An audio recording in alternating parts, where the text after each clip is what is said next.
was real chilled all the way in when you got I'd like to welcome you to the December 20th, 2011 meeting of the City of Murfreesboro Historic Zoning Commission. We're glad that you are all here. It's great to see this many commission members available and attending the meeting today. I'm going to ask Brenda. You can't call the roll, can you? Brenda can't call the roll. Well, we do have a quorum, so we won't need to call the roll, but she will provide a listing of everybody who's here for the minutes for us to approve for the next meeting. The first item on our agenda today is the approval of the minutes of the regular meeting, October 18th, 2011. They were included in your packet.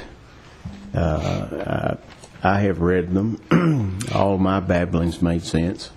I'm just, does anybody have any question or corrections to be made to those minutes?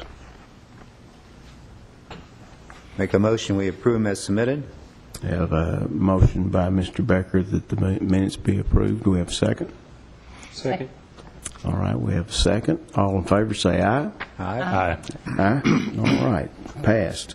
Also to approve the minutes of the special meeting held on October 25th, 2011. Anyone have any questions or corrections to be made to those minutes? Do I hear a motion that they be approved? I move that we accept them. Dr. Belcher makes a motion that they be accepted. We have a second. Second. Have a second by David. Any discussion? All in favor say aye. Aye. All right, so approved.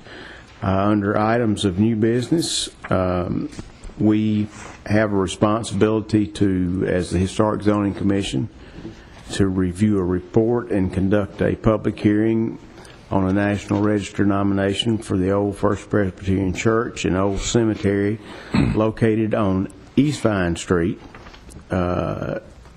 We have this requirement to hold this public hearing because we are a certified local government under the terms of the National Historic Preservation Act. And so, Robert, if it's okay, I'm going to ask you to explain exactly what it is that we need to do today. Sure, Chairman Cross. What we're here to do today is like you said, conduct actually to have a public hearing to hear public comments regarding the nomination of this property to the National Register. This is a process that properties have to go through in order to be included on the nation's National Register.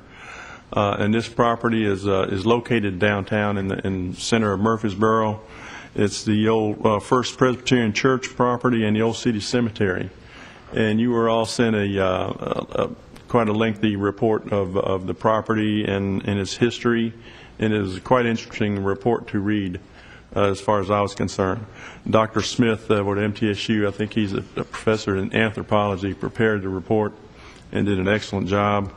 I found out a lot about the history of Murfreesboro that I didn't know about, didn't even realize reading this report. What we're going to do today is solicit public comment, like you said, which is required from the CLG program that we're in, and also to solicit comments from the Historic Commission and send them in to the State Historical Commission for their meeting in January, and they're going to consider this nomination. I'm not going to go through all the report, but suffice it to say, on our big map board here, the property is located just south of the city's historic zone. It's on the south side of East Main Street, in between State, I think it's State, and I'm not even sure what the street is right behind it. Behind Vine, I believe. Well, Manny, between State and Academy and Manny. That's right. And on the north, it's Vine Street, and the south side is State Street. I'm sorry. At any rate, we can do some discussion on this request, on this nomination. we can do this before we have our public hearing. And then after we have any comments, we can have a public hearing and see what if we have any from the audience. So with that, I'll be happy to answer any questions you have. We can begin the discussion on this. Okay. How was a copy of the nomination made available to the public? Well, we have copies in the planning office, in the planning department, so it was available for anybody to come up and read through this meeting here, and being posted on the agenda in our meeting. It was posted that we're having a public hearing on this, so Okay. they were made available that way. All right.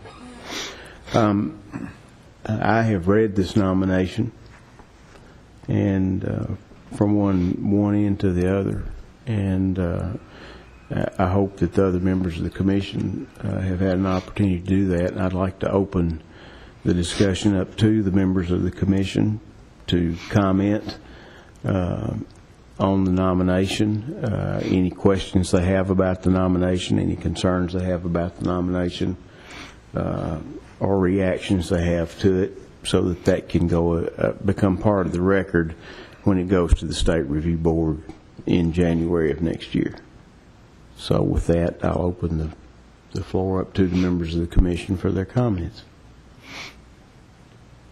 Well, Chairman Cross, I think it's certainly a very valid nomination, and the research that Dr. Smith has done on the Old City Cemetery and what foundation remains of the First Presbyterian Church was certainly extensive, and it's been over a long period of time. And I think it's wonderful that this is up for nomination, and I certainly wouldn't find any problems with the completion of the nomination and the acceptance. That was very interesting. Okay. Mr. Chairman, I also agree with Linda, although I do have one question. I was curious as if this all follows through and it does become on the National Register of Historic Places, would it be open to the public, whereas it is now, it's not?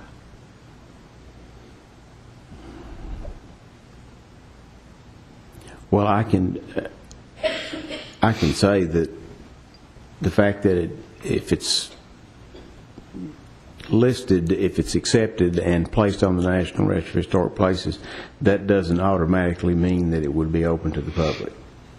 The National Register of Historic Places is a mechanism that's put in place to provide protection to historical resources from actions funded or approved by the federal government.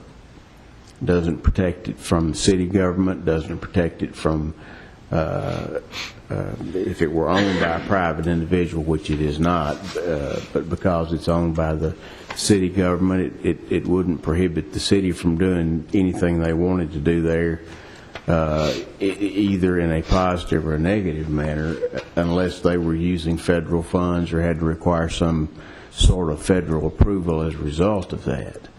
So the fact that it's listed on the National Register will provide it with a level of protection that it does not now have from federally licensed and funded and approved projects. I would hope that the recognition that would come as a result of it being placed on the National Register of Historic Places, if that is successful, would motivate not just the city but the private sector to do some things to assist in the conservation and protection and the making available of the cemetery as a resource. I think one concern is the fact that it is an archaeological site. It still has a great deal of archaeological information in the ground there, and it would need to be protected because a lot of the stuff that's there is of a Civil War nature, and we certainly don't want people going in there and digging things up for collections are for sale or for some other reason. But I do believe that the recognition that this would bring with it would certainly help to lead the city and the private sector in a direction to do some things to perhaps make that possible. Thank you.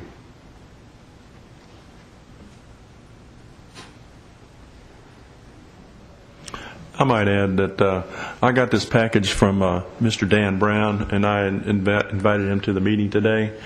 He's the new CLG coordinator for the state of Tennessee, and he has extensive background in historic preservation. He spent a lot of time in New Orleans with the catastrophic event of Katrina, and I invited him here today to talk a little bit about the CLG program, plus he might be able to shed some information on the National Register.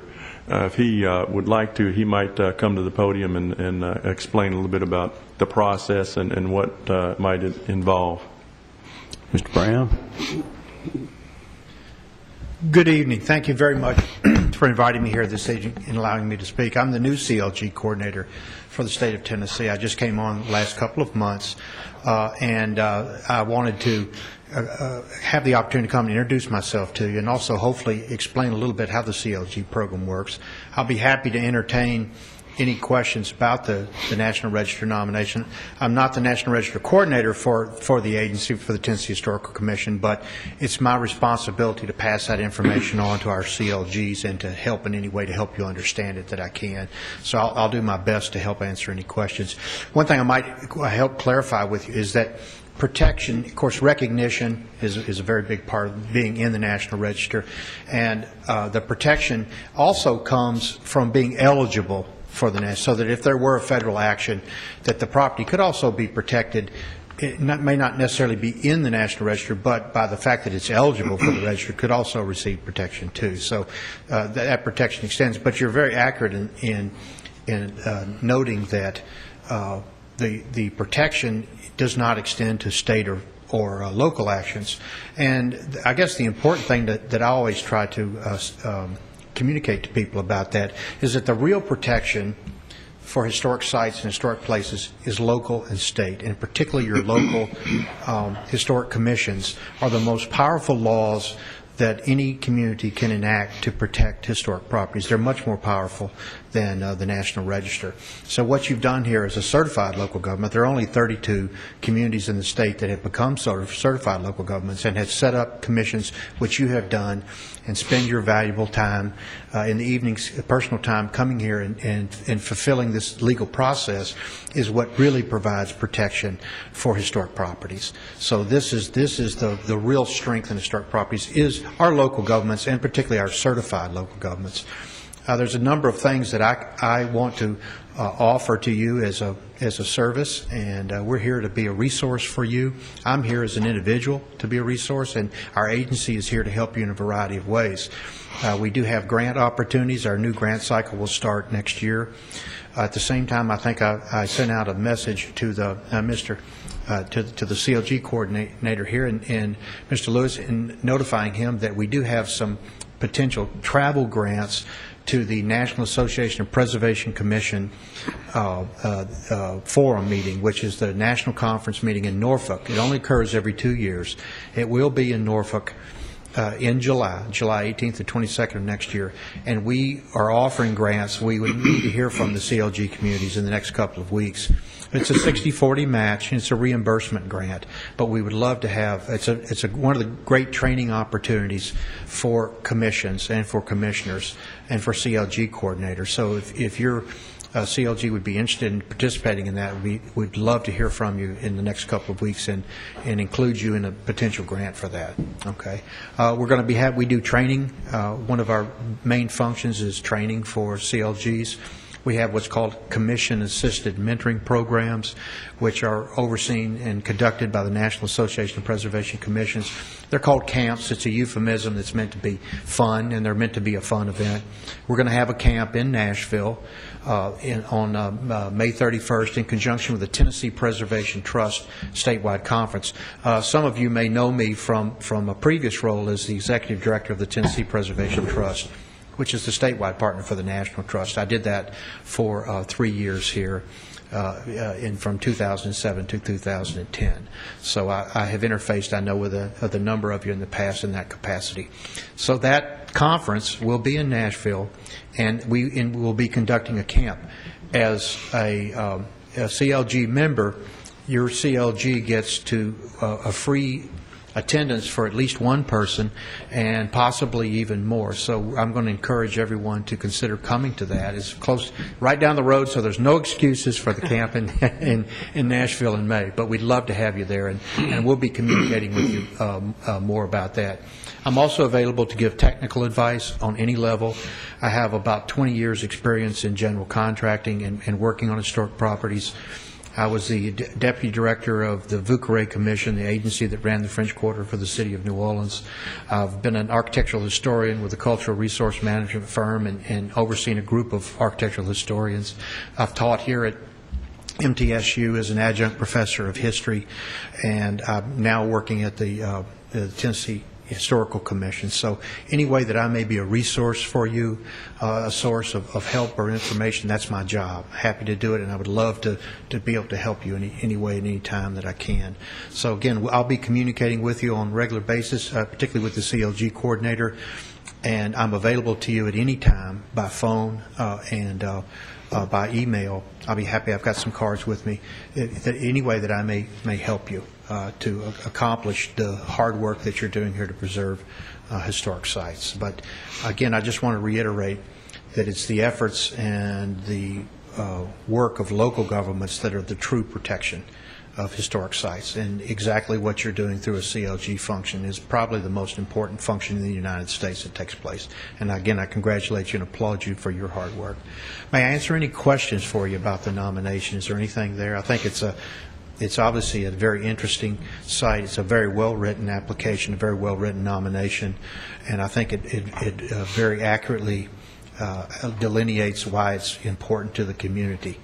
And it's, I think, my understanding, I think, is that the staff recommendation from the Historical Commission is for approval for that. So I know that there's no, I haven't heard any negative comments about its potential for inclusion in the National Register. But please ask me any questions you'd like, if I may. And other than that, thank you for the opportunity to be here tonight, and I look forward to being available to you and working with you in the future for all the good work that you've done and the good work you will be doing here in Murfreesboro. Thank you. I have, Mr. Brown, I have one thing I'd like to see if you don't mind addressing, and you may not want to, since you're not the National Register coordinator. But historically, the Department of the Interior has steered a pretty wide berth around placing cemeteries on the National Register. Yes.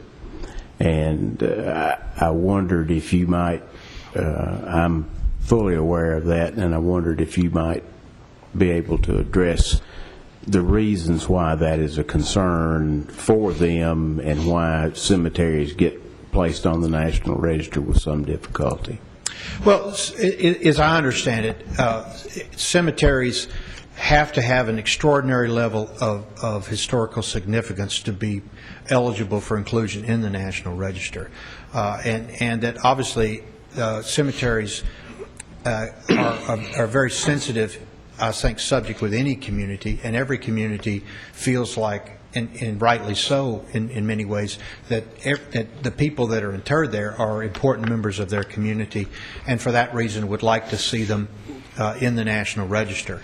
My understanding is that the register, because of the religious associations and the fact of that they're so prolific, is that there would have to be a special consideration for them to be included. That would have to have a special level of historical significance and or archaeological significance. So, there's 4 basic criterion for inclusion in the register. I think most of you are familiar with that. Is 1, history, and 2, for a significant person, and 3 for architecture, and 4 for archaeology. This site is being nominated for history and for archaeology.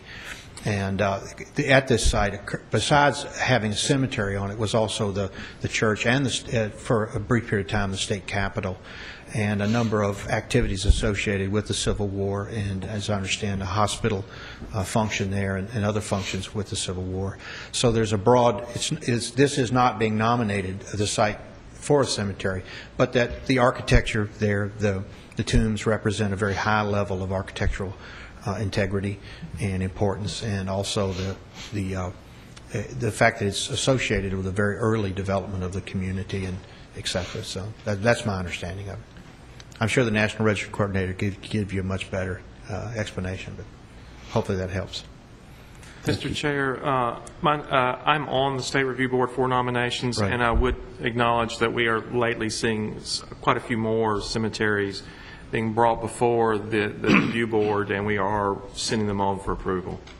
So we are seeing quite a few more coming through. Thank you. Good. Any other questions of Mr. Brown?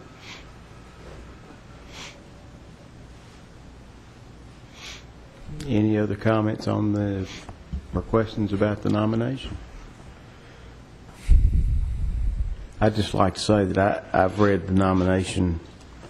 I'm sorry that Professor Smith is not here. I think it's an extraordinarily well done nomination. And he has crafted this nomination and sent it in on a basis of state significance.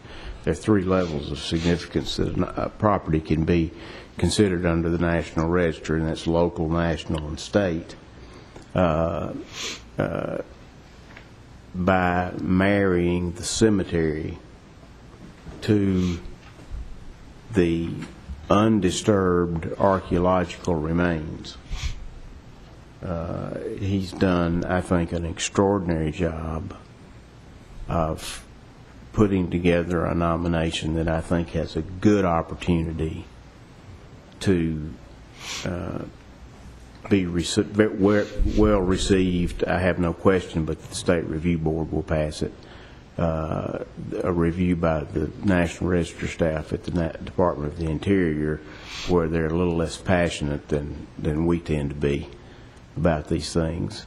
But it is the likelihood of that site to yield additional information about the Civil War period, about the architecture of the church, that is the compelling reason for the National Register to want to protect that site. And that doesn't mean that they will want us to go out there and dig it up, but the fact that the information, that there's information there, warrants, I think, the protection of that site. And I'm personally gratified to see this nomination being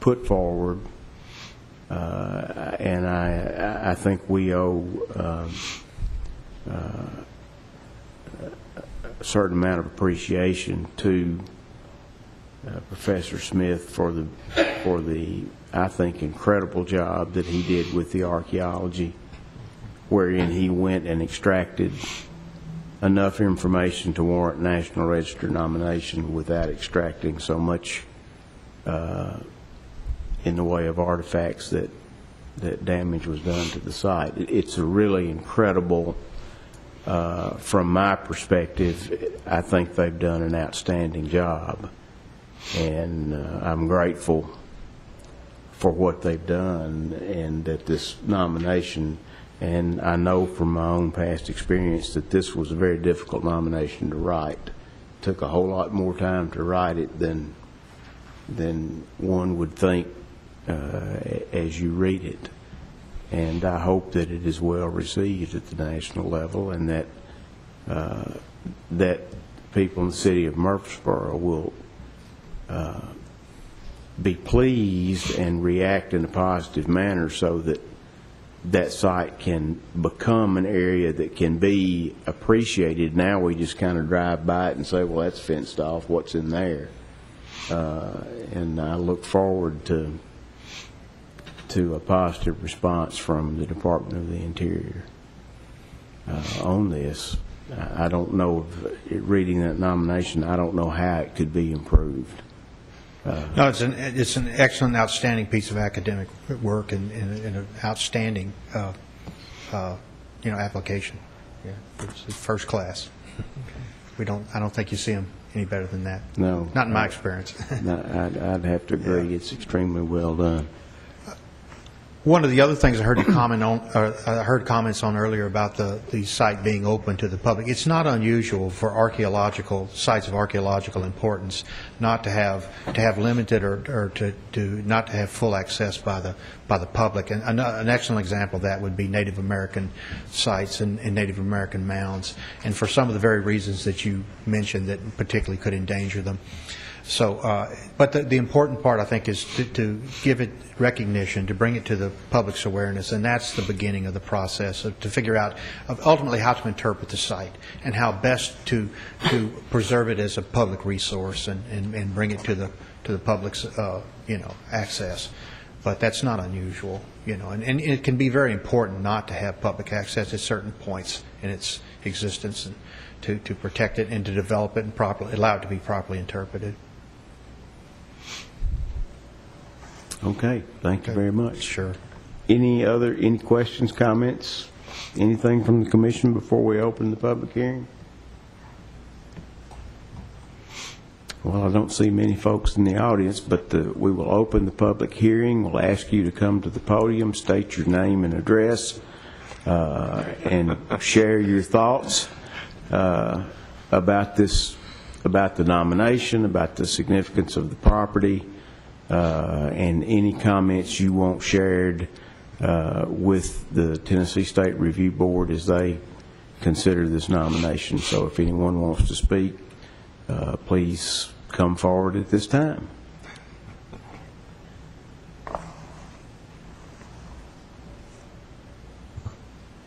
Anybody from the commission want to walk down there?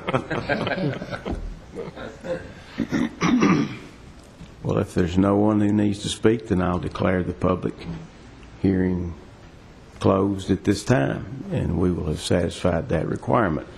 Now, do we need to, Robert, would it be appropriate for this commission to pass a resolution regarding our feelings about this nomination? Yeah, I think we need a motion and a second to make officially known what the Historic Commission's comments are. All right. Then I'm looking for a motion that would eloquently state the Commission's reaction to this nomination and our recommendation to the State Review Board.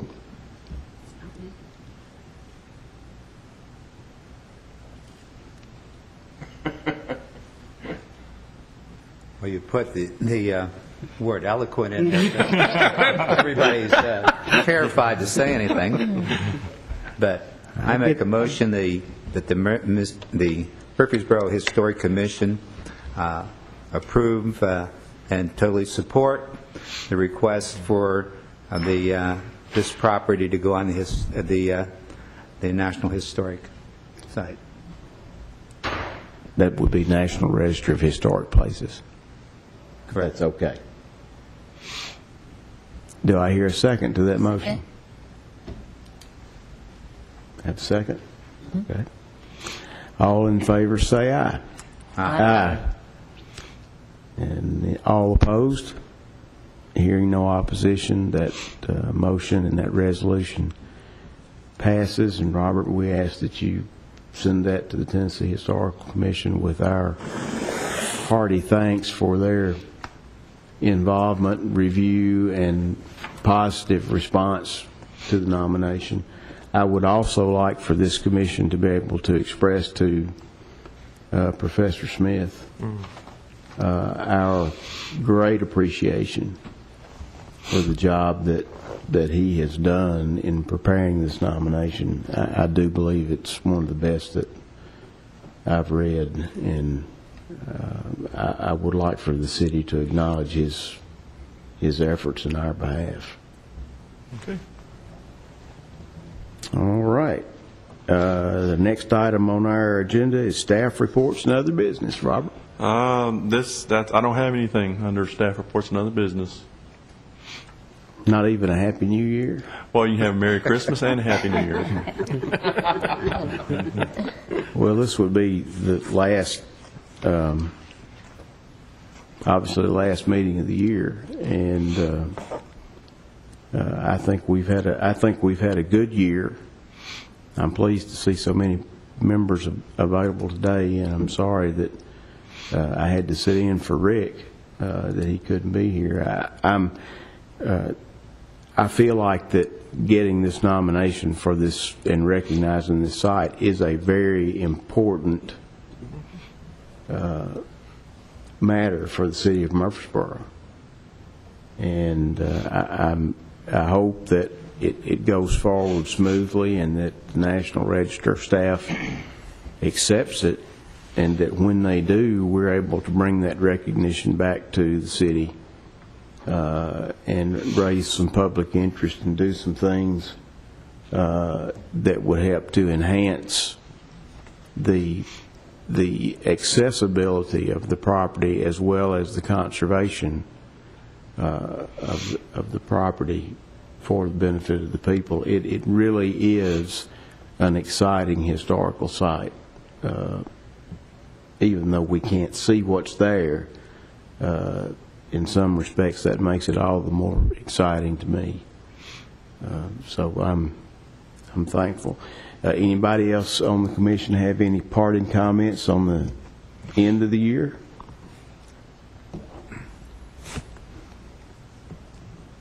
I thought you did a terrific job as a vice chair in coordinating this session.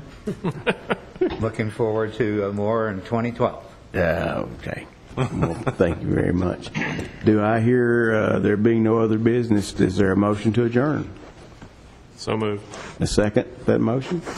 All in favor say aye. Aye. And with that, we are done for today and for 2011. Okay.